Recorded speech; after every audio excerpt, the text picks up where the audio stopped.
I'm really excited about today's video because we're going to be talking about the top 6 whiskeys from Texas. We're following the Texas Trail. We're going to try 2 single malts, 2 bourbons, and 2 ryes. If you're ready to try some Texas whiskey, this is the video for you. Everything's bigger here.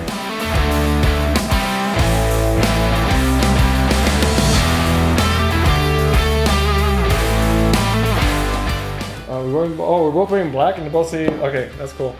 All right. Something. Yeah. Mine's garbled. Which shirt do you like better? Yeah. Let us know in the comments below.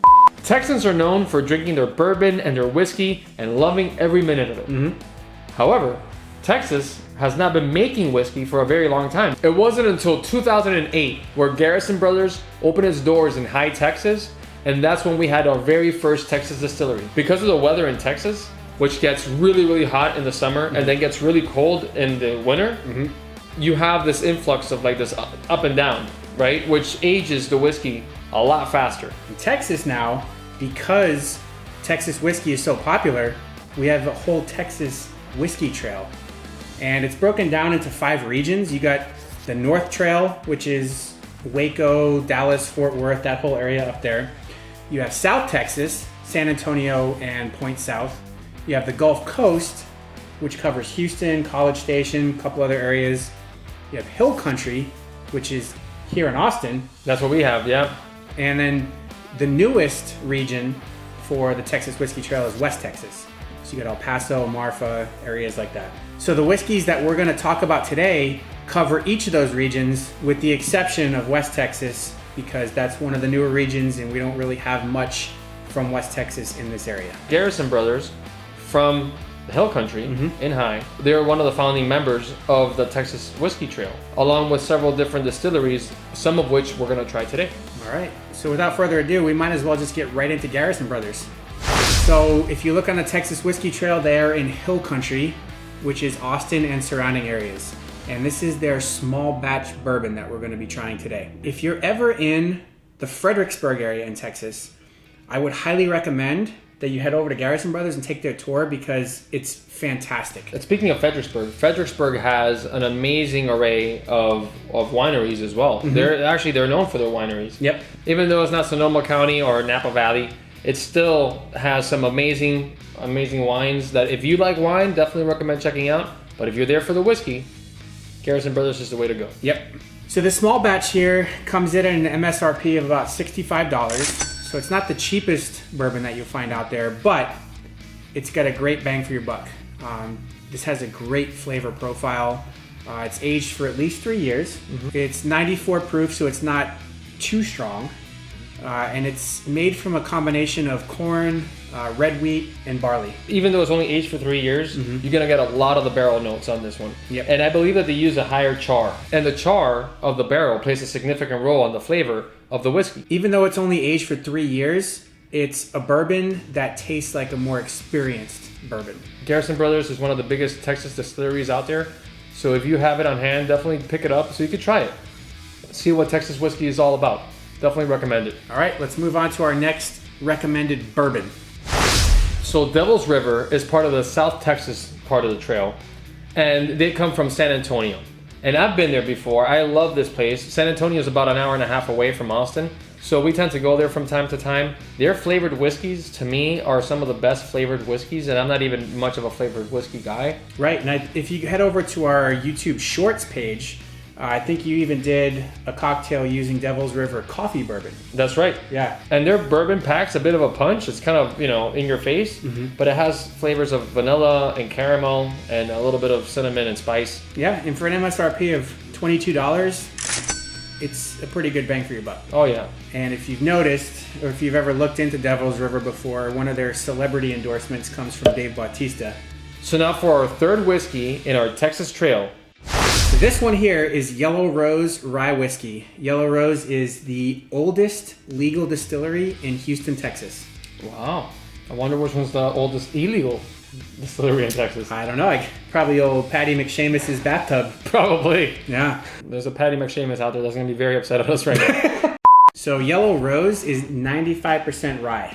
Wow. That's a high rye. It is very high. And it comes in at 90 proof. So as far as proof goes, it's a little bit lower. And it's funny because on the bottle it says aged at least 1 year.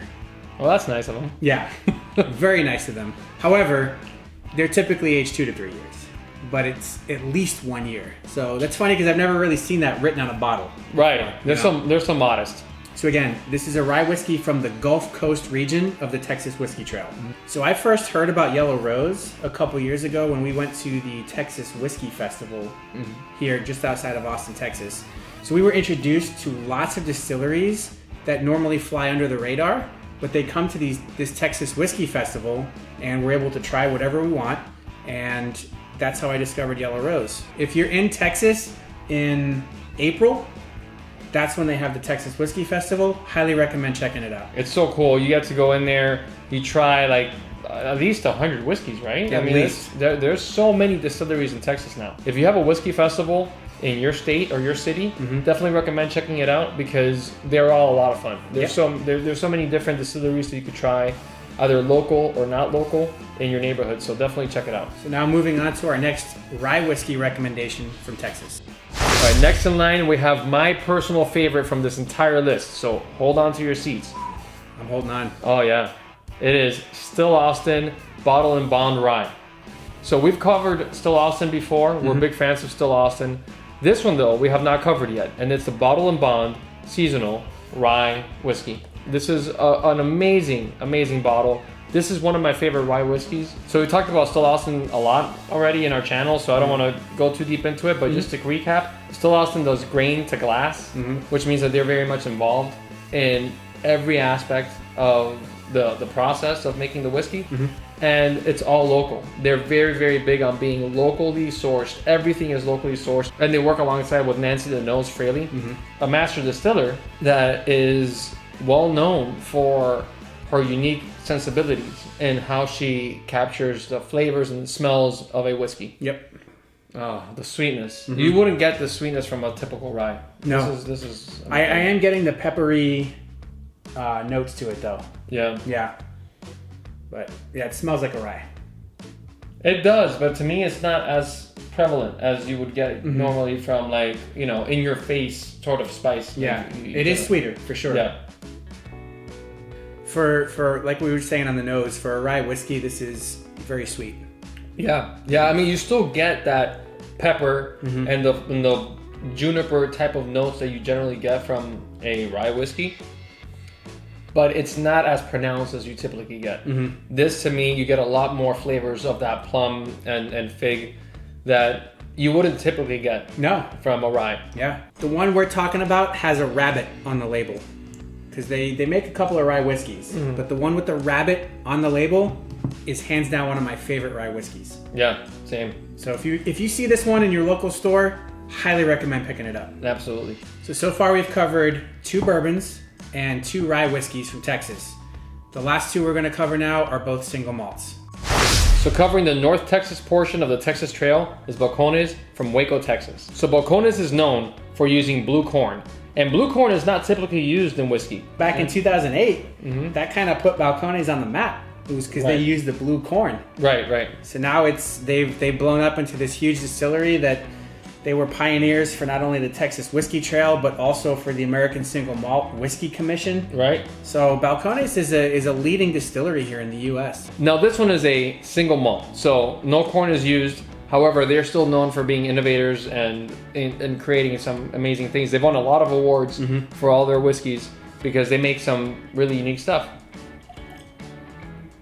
Yeah, this one I'm getting a lot of the grains in this one. Yeah, I'm getting a lot of the sweetness that you would typically get from a single malt. It kind of hits you hard first, and then it kind of just mellows out. So I'm getting a little, this is going to sound crazy, but I'm getting a little saltwater taffy in there. Ooh, look at you getting all experimental. Yeah. I like it. That's the first thing that came to mind when I tasted this, saltwater taffy. Look at that. Which I haven't had in years. That's a good reason why. That thing is gross. I like it quite a bit because it hits you hard and fast early on, and then it kind of mellows out. Yeah. And it's sweet. And I get a lot of plum on this. Yeah, I get a lot of plum. Yeah, like the more it kind of just sits, the finish just gets sweeter and sweeter. Yeah. So I like this a lot. No, I agree. This is one of those nice ones that finishes, it's a long finish. Yeah. And it changes drastically from when you first try it to even like 30 seconds later. I'm getting a lot of that plum now.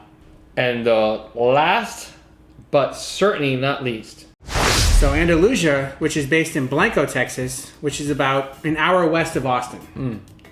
This one is super, super unique. This one takes Islay Scotch and gives it a Texas twist. Wow. Yeah. I'm intrigued. Yeah.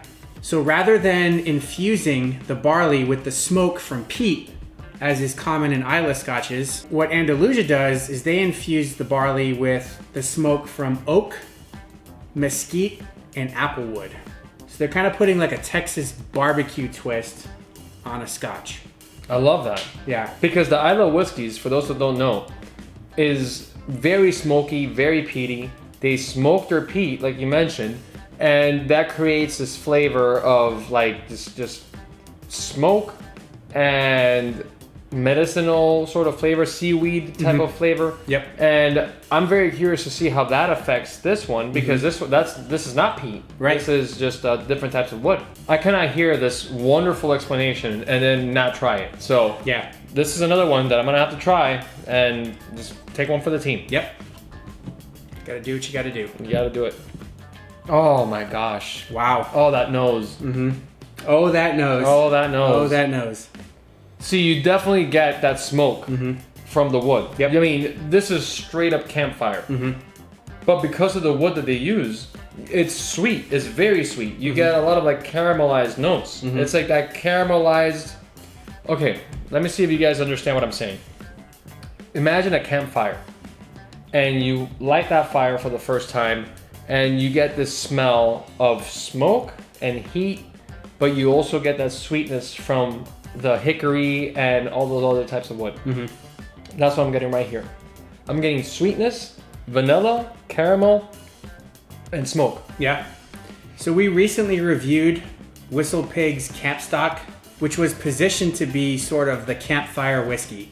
But this one, I think, is a much better example of what a campfire whiskey should be. 100%. And as you saw from our Whistle Pig review, we were okay with it. It was good, but it wasn't the greatest. This, to me, seems like it needs to be marketed for campfire. Yeah. 100%. Yeah. Just from the nose. Just from the nose. Yep. This fits the description much better. Yeah. I mean, this is campfire in your nose. Yep. I can't wait to try it.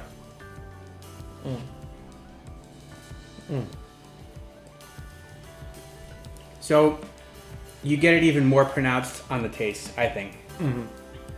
It's like being in front of a fire, and if you've inhaled the smoke before from the fire, that taste, but add sweetness to it. Yes. It's excellent. Yeah, it has a very long finish. So when I first swallowed, I got a lot more of the heat than I was expecting because of the smell. But then once that mellowed out, I got a lot of that campfire, roasted nuts, roasted marshmallows type of flavor. Yeah. You know, caramel, vanilla. This is delicious. This is so good. Yep. So complex. So if you're fortunate enough to have Andalusia Striker in your area, I would pick it up, especially because we're approaching fall. And this would be a great one to just sit around the fire and have a drink with friends. Right. Neat. Don't mix it with anything. Yep. Maybe a splash of water. Yeah. Maybe. But even that, I wouldn't mess with it too much. This is delicious the way it is. Yeah. Yeah. Yeah. So I mean, there you have it. We've talked about our 6 favorite whiskeys from Texas, covering all the regions of the Texas Whiskey Trail. And if you live outside of Texas, I'm curious to know what your favorite whiskey is from your home state. In the meantime, please like and subscribe and share with your folks. Let your friends know that we're covering whiskey and we're covering all things whiskey. This is a Texas whiskey, but we will be happy to cover anything else. We want to drink every whiskey in the world in one day. We're gonna take over the world. Yes, we are. Yeah. One whiskey at a time. Yeah. Until next time, Cheers. cheers.